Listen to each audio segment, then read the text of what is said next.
it wasn't too tough actually because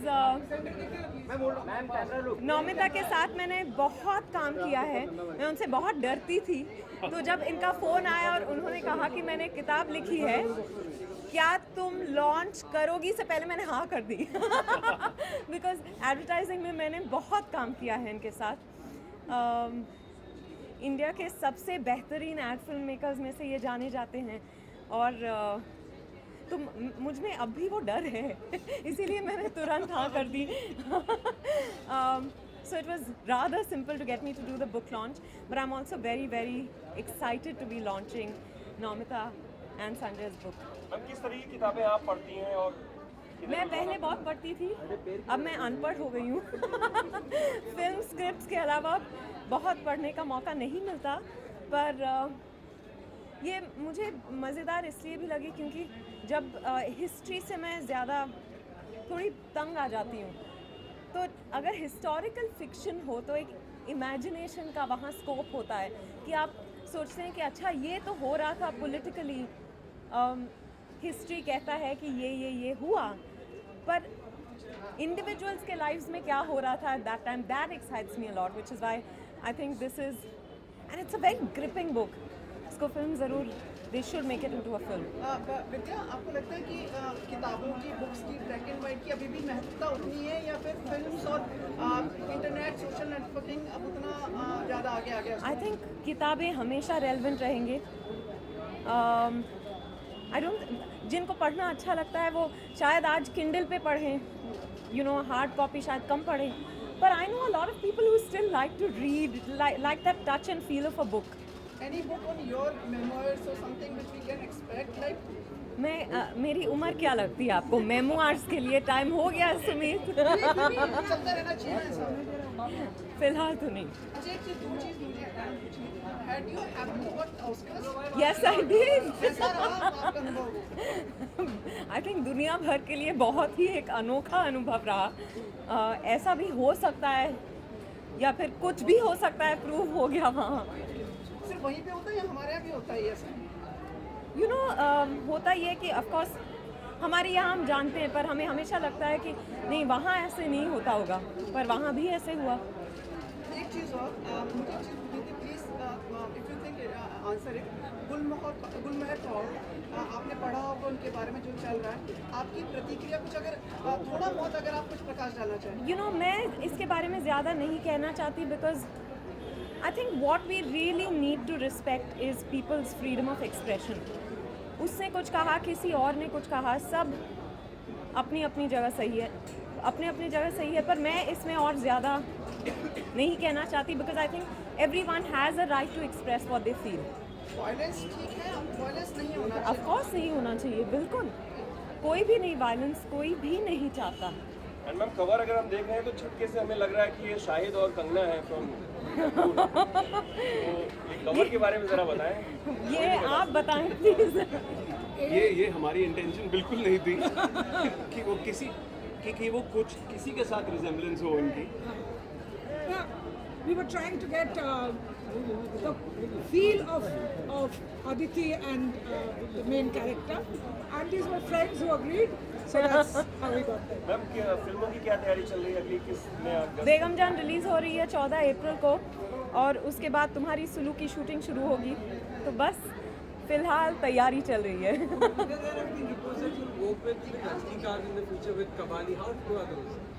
We'll know in a while.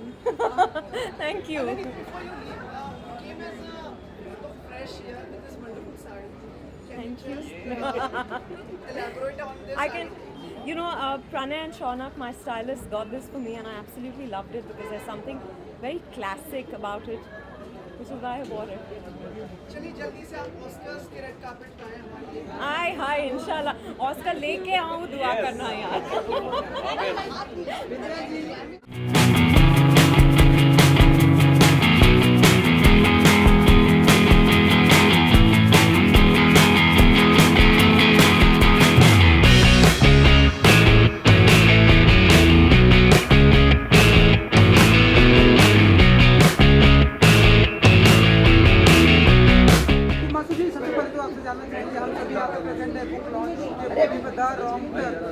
क्या कहना चाहेंगे आपकी शाम के बारे में, क्या फील करते हैं आप द राउंड मैं ये कहना चाहूँगा कि मैं ये कहना चाहूँगा जो किताब जो लिखी गई है वो एक लव स्टोरी, एक थ्रिलर और एक ख़ास टाइम पे सेट है, जो कि सेकेंड वर्ल्ड वॉर, दूसरे विश्व युद्ध का टाइम था जब नेताजी सुभाष चंद्र बोस ने अपनी इंडियन नेशनल आर्मी बनाई थी।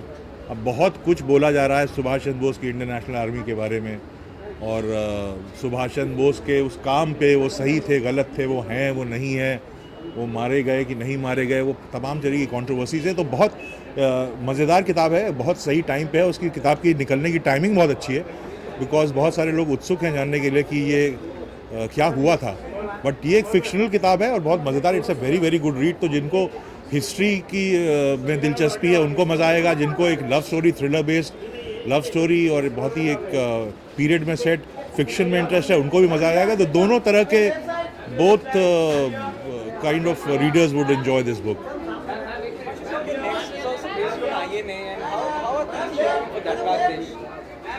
I have just finish shooting Raag Desh, उसकी एडिटिंग चल रही है। तो बहुत बड़ा सब्जेक्ट है। रागदेश बताएगा कि एक्चुअली हिंदुस्तान को आज़ादी मिली तो कैसे मिली, क्योंकि बहुत सारे मुगालते हैं, बहुत सारी चीज़ें हैं, बहुत सारी चीज़ों में पर्दा गिरा हुआ है। लोगों को पता नहीं है कि सुभाष चंद्र बोस, जो हमने बचपन में अपने किताबों में पढ़ा है सुभाष चंद्र, लेकिन बहुत सारे लोग जानते नहीं सुभाष चंद्र बोस के काम के बारे में। तो वो बहुत बड़े लीडर थे। मुझे लगता है हिंदुस्तान के सबसे बड़े फ्रीडम फाइटर वही थे। मेरे हिसाब से देश को आज़ादी उन्होंने दिलाई है। रागदेश उसी के बारे में।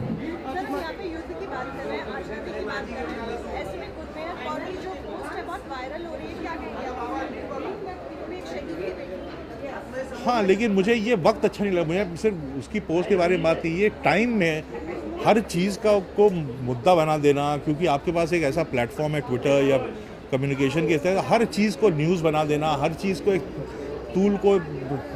तूल देना, तिल का पहाड़ बना देना, ये अच्छी बात नहीं है। तो मासूम सी लड़की है, उसने कुछ कहा तो उसको लेकर के इतने बड़े बड़े लोग उस पर कॉमेंट क्यों कर रहे हैं? उसको बच्ची का जीना आराम कर दिया आपने। जब आप इस तरह की चीजें पढ़ते हैं, सुनते हैं, तो क्या टेक होता है आपका, क्या सोचते हैं आप इस सारी चीज़ों के बारे में? क्या ध्यान में आता है? मुझे तो बहुत बुरा लगता है और मैं बहुत असहाय फील करता हूँ, बहुत हेल्पलेस फील करता हूँ कि देश की मेजॉरिटी इस तरह की बात सोच रही है। तो मुझे लगता नहीं कि देश किसी अच्छी तरफ ये देश जा रहा है। तो मुझे अच्छा नहीं लगता बस।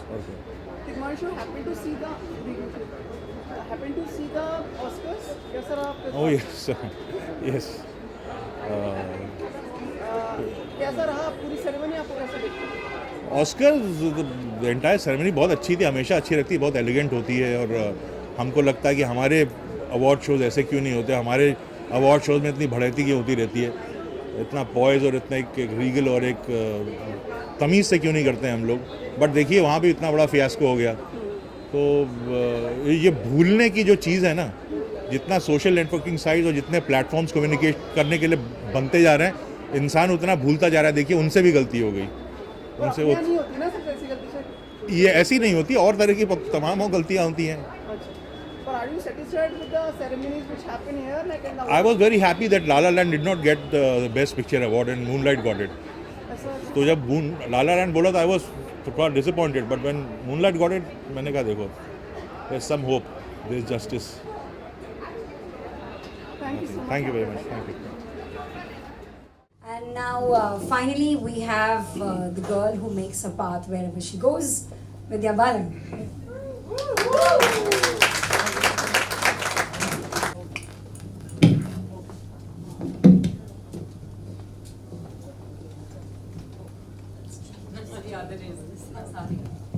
Firstly, good evening everyone, and congratulations to Namita and Sanjay.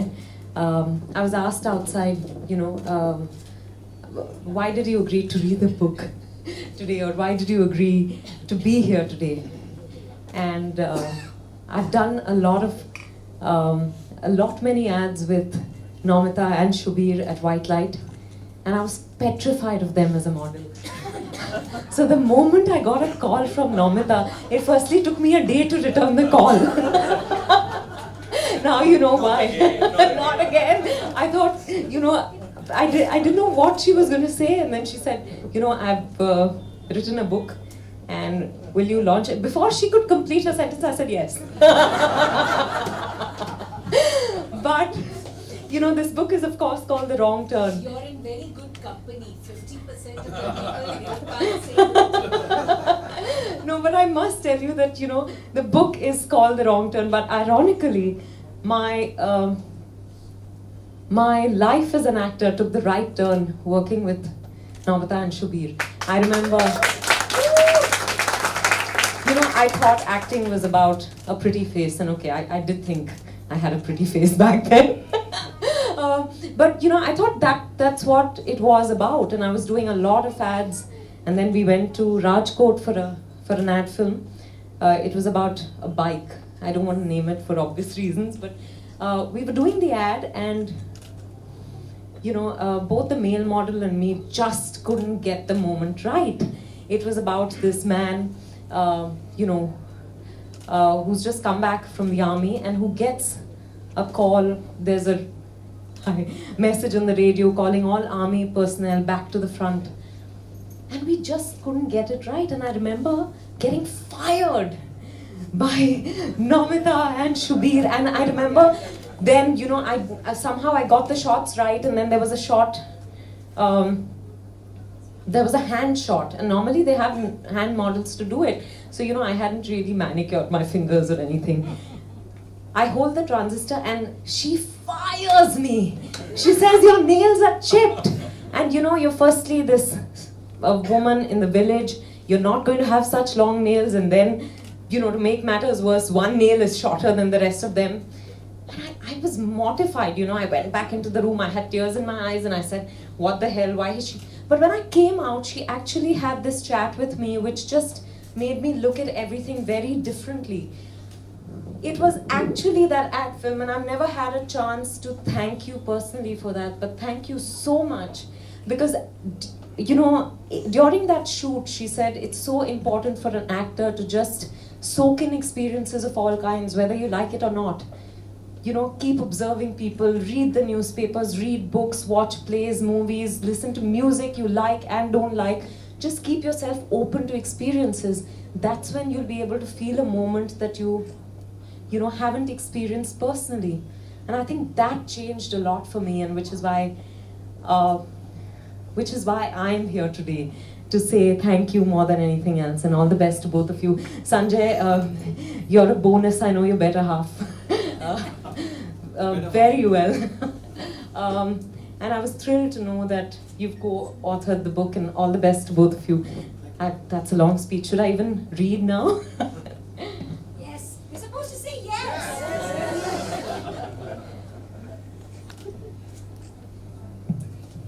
So, Debraj is one of the characters, and Aditi is the woman, the one woman in the book. And Debraj is injured, he's in hospital, and Aditi's been looking after him. And this is a section from there. Debraj felt restless. He had slept the whole afternoon, and now, in the evening, felt cooped up. Aditi had been completely avoiding him the last few days. The Malay nurse, he kept forgetting her name, had taken over. Her rather rough, matter-of-fact ministrations, very different from Aditi's careful hands. He was irritated by Aditi's absence, her recalcitrance, her refusal to meet him halfway. To hell with her prissy Miss Two Shoes. He rang his bell, but no one came. Where was everybody? He struggled to ease himself out of his bed and managed to collapse onto his wheelchair. Outside, the cold antiseptic smell of the floor cleaners made him sneeze. He could see the nurse's station at the far end, light spilling out of an open door. But he didn't fancy talking to any of them. He felt a cool current of air coming from somewhere. He swerved and headed for its promise of freedom. A veranda led out onto a small walled garden. Crickets chirped. The oversweet fragrance of some nocturnal flower, the damp smell of earth, filled his lungs.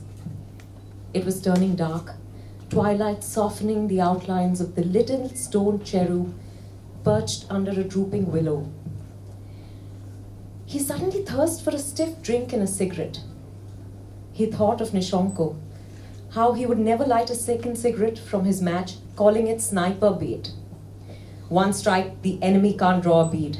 But you pass the flame to another cigarette, he's got you in his cross sights and poof, your head bursts like a watermelon as you bend down to cup the light. All of a sudden, he missed Nishanko, missed his dry, reserved manner, his down-to-earth words. He missed Pandeyji, and even the ever-disapproving Captain Nawaz. He missed the male ribaldry and the clean single-mindedness of soldiers engaged in battle. He realized that none of them had tried to find out how he was, that the knowledge had been secretly rankling inside. Did no one care? Or maybe they didn't even know where he... Or maybe they didn't even know where he was. A shadow darkened the doorway. A figure in white, a nurse, stood there, shoulders hunched, indistinct in the twilight. "Hello?" Debraj called out softly.